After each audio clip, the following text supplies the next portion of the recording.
Madame la Présidente de President of the General Assembly, Secretary General, Heads of State and Government, ladies and gentlemen. We've gathered here because the time has come. The time has come to free the 48 hostages detained by Hamas. The time has come to stop war, the bombing in Gaza, the massacres and the fleeing people. The time has come because there's a pressing urgency everywhere. The time for peace has come because we're just a few moments away from no longer being able to seize peace. This is why we have gathered here today. Some might say it's too late. Others might say it's too early. But one thing is certain. We can no longer wait. In 1947, this assembly decided on the splitting of mandatory Palestine across two states, a Jewish state and an Arab state, thus recognizing the right of each of them to self-determination. The international community granted to the state of Israel at last fulfilling the destiny of this people after millennia of roaming and persecution, and Israel founded a beautiful democracy there. The promise of an Arab state to date remains unfulfilled. Since then, there's been a long path of hope and despair intertwined, which Israelis and Palestinians have gone down, each in their own way.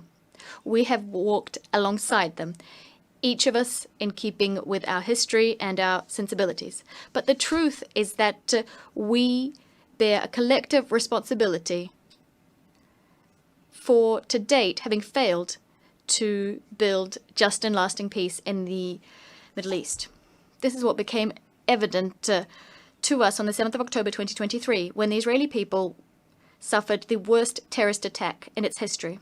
1,224 men, women, and children killed, 4,834 men, women, and children injured, 251 men, women, and children taken hostage.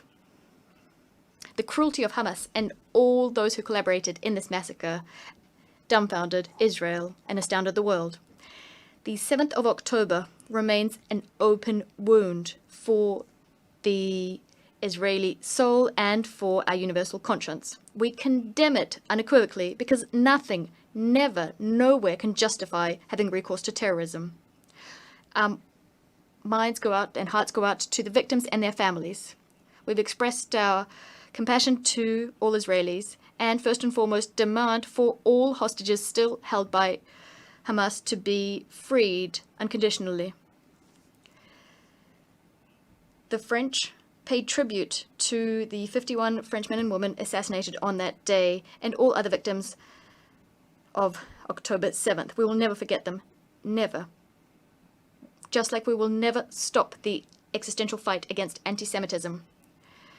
The French people know the sting of terrorism, and our hearts remember the expression of the bonds of brotherhood following the terrorist attacks committed in Paris on the 7th of January 2015, when dozens of foreign leaders were in the ranks of those offering their sympathies, among which the Israeli Prime Minister and the President of the Palestinian Authority. We know that you cannot show weakness in the face of terrorism, but we also know the perils of endless wars. We know that right must always prevail over might. We know from our own history that a universal commitment to peace is the legacy of centuries gone by and the only way towards salvation. And on behalf of our friendship with Israel, our commitment to which has never faltered in the name of our friendship with the Palestinian people, for whom we want the initial promise of the UN Charter to be fulfilled, we want two states living side by side in peace and security to become a reality. However, currently Israel is further extending its military operation in Gaza with the stated objective of destroying Hamas. But there are hundreds of thousands of people who've been displaced, injured, famished, traumatized, Their lives are still being destroyed. Although Hamas has been considerably weakened, and despite the fact that negotiations on a permanent ceasefire are the surest means of ensuring the release of hostages, nothing justifies the ongoing war in Gaza. Nothing. On the contrary, everything compels us to definitively end it, since we didn't do it earlier. We must do this to save lives.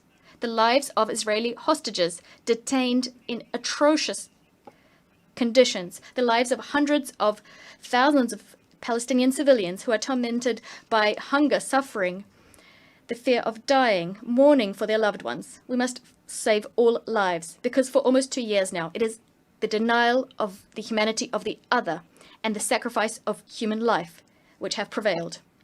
Yes, since the 7th of October, it is the life of the other that is being denied.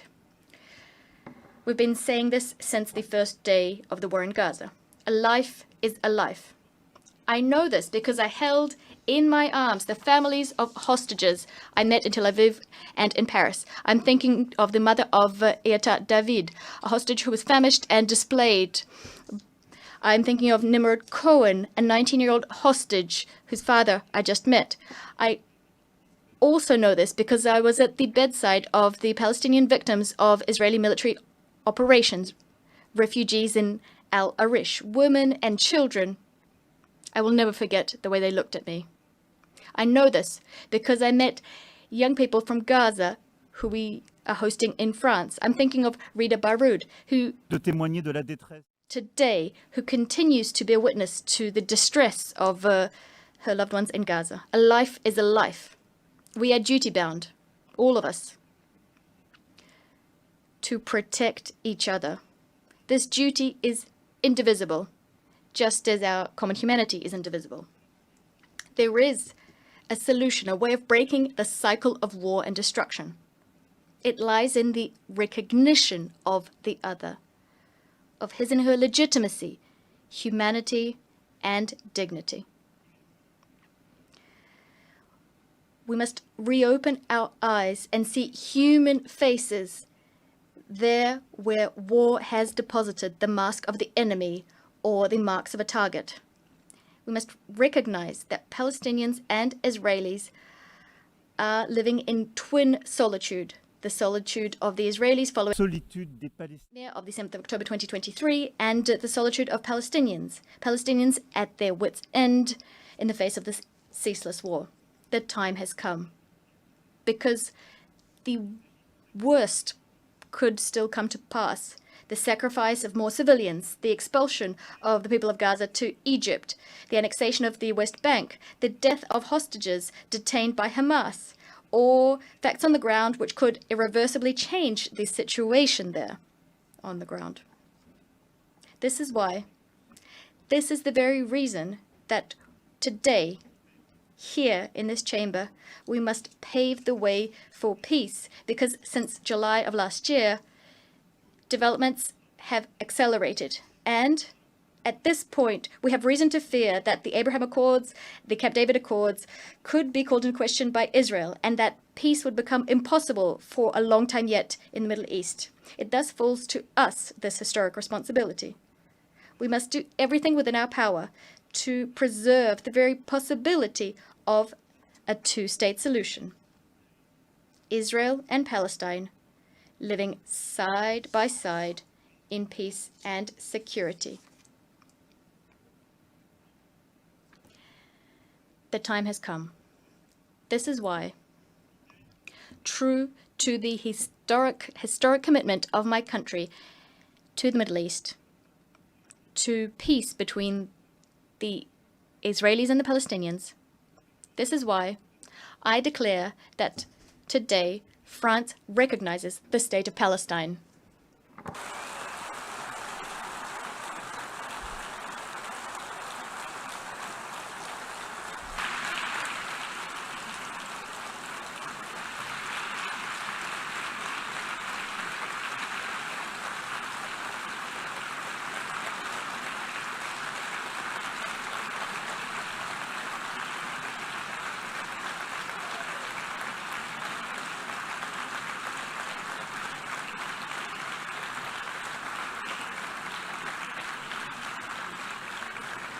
Cette reconnaissance This recognition is a way of affirming that the Palestinian people is not a people too many. On the contrary, this is a people who never says goodbye to anything, as Mahmoud Darwish said. A people with a strong history, roots, and dignity. The recognition of the legitimate rights of the Palestinian people takes nothing away from the rights of the people of Israel, who France supported from day one, and to the respect of which it is staunchly committed. This is why we're so convinced that this recognition is the only solution that will allow for Israel to live in peace. France has never wavered standing by Israel's side, even when its security was at stake, including when there were Iranian airstrikes. This recognition of the state of Palestine is a defeat for Hamas, just like for all those who foment anti-Semitism, nurture anti-Zionist obsessions, and who want the destruction of the state of Israel. This recognition by France goes hand in hand with others which will be announced today, and I thank them: Andorra, Australia, Belgium, Canada, Luxembourg, Malta, Monaco, Portugal, the United Kingdom, San Marino. They are here today. They answered our call issued in July and took the responsible choice, the necessary choice, the choice to opt for peace. Spain, Ireland, Norway, and Sweden are also going down the same path, and many others did before us too. This recognition paves the way for useful negotiations, useful for Israelis and Palestinians. This path is a path towards a peace and security plan for all. France and Saudi Arabia submitted this plan to this assembly, and it adopted it by a large majority. It carries our common ambition to break the spiral of violence and to change the situation on the ground. We managed to take a step towards one another, to move away from our habitual stances and to set concrete objectives. We must now set in motion a cycle of peace that meets the needs of all parties. The top priority of this peace and security plan, and it's very urgent, that is to ensure the release of 48 hostages and put an end to military operations throughout the territory of Gaza. I commend the efforts undertaken by Qatar, Egypt, and the US to achieve this. I ask Israel to do nothing more that would thwart these efforts coming to fruition.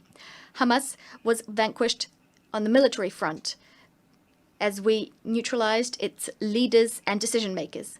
It must also be vanquished politically to be truly dismantled.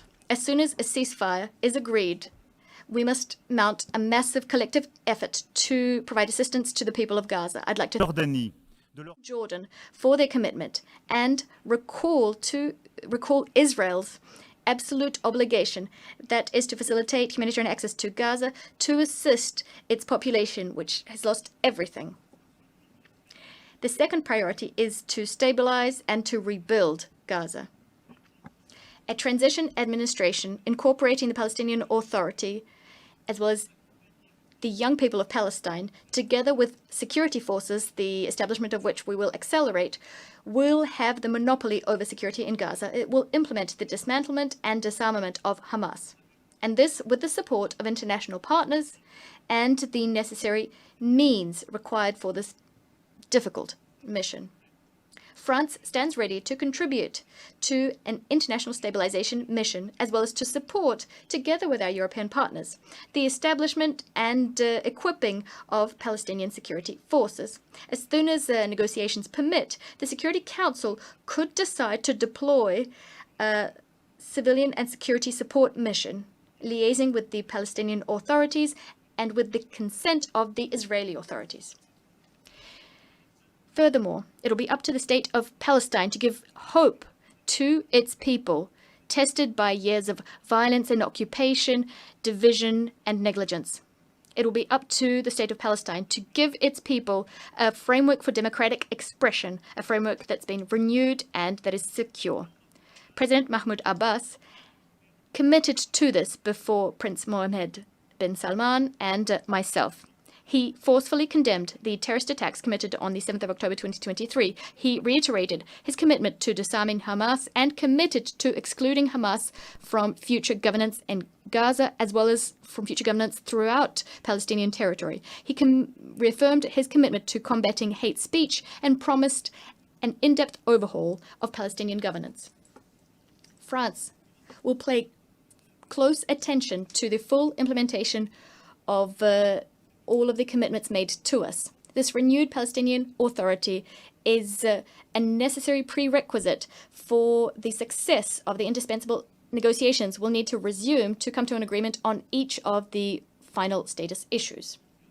It's within this framework that I will be able to decide to open an embassy to the state of Palestine as soon as all of the hostages detained in Gaza have been freed and a ceasefire has been established. What France will be demanding of Israel will be just as considerable. Together with our European partners, we will be pegging, that is, our level of cooperation with Israel to the provisions, the measures Israel will be taking to put an end to the war and negotiate peace. It's thanks to this path that we will get a state of Palestine which is sovereign, independent, and demilitarized, bringing together all of its territories, recognizing Israel and being recognized by Israel in a region which will at last see peace reign upon it. What I also expect of our Arab and Muslim partners, who have not yet done so, is for them to uphold their commitment to recognize the state of Israel and to engage with Israel in normal relations as soon as the state of Palestine has been established. In so doing, together we will demonstrate dual recognition for the benefit of peace and security of all in the Middle East. Ladies and gentlemen, this is our peace plan. It establishes a demanding mechanism to end the war and enter into the negotiations phase. It allows for Israeli-Palestinian peace to be the first pillar of a new peace and security architecture in the Near East and the Middle East. It lends credibility to the possibility of further economic integration. Nothing will be possible unless the Palestinian authorities take full ownership of our renewed ambition so that we can at last achieve the two-state solution. I know that they are reluctant. I know that they harbor fears. And with the utmost respect, I hear the Israeli people, their sadness, their fatigue. But I want for the Israeli authorities to also hear this and to in turn take on commitments. I know that the Israeli people and the Israeli leadership have the strength to do this. I remember when I was a young man, when I learnt of the horrible assassination of Yitzhak Rabin, almost 30 years ago. He was killed for wanting peace. When death was about to claim him, the heroic warrior of the State of Israel said, and I quote, I fought so long as there was no chance of peace, end of quote. But today, there is such a chance. Today, here, 142 states are proposing this peace. They're extending out their hands, ready to be shaken. So yes, the time has come to put an end to the war in Gaza. Massacres, death, right now. Urgency is what drives us. The time has come for Israel to live in peace and security from the Galilee to the Red Sea, through the Dead Sea and the Lake of Tiberias and Jerusalem. The time has come to no longer talk about the existence of the State of Israel. It's self-evident. The time has come to do justice to the Palestinian people and thus to recognize the State of Palestine, a brotherly country, a neighbor in Gaza, in the West Bank, and in Jerusalem. The time has come to cast out from these lands the vile face of terrorism and to forge peace. Yes, to forge peace. This is what has brought us here today. And we're very hopeful that we will be able to forge it. It is a choice we must make. It is our duty. Peace is much more difficult. It demands much more of us than all wars. The time has come.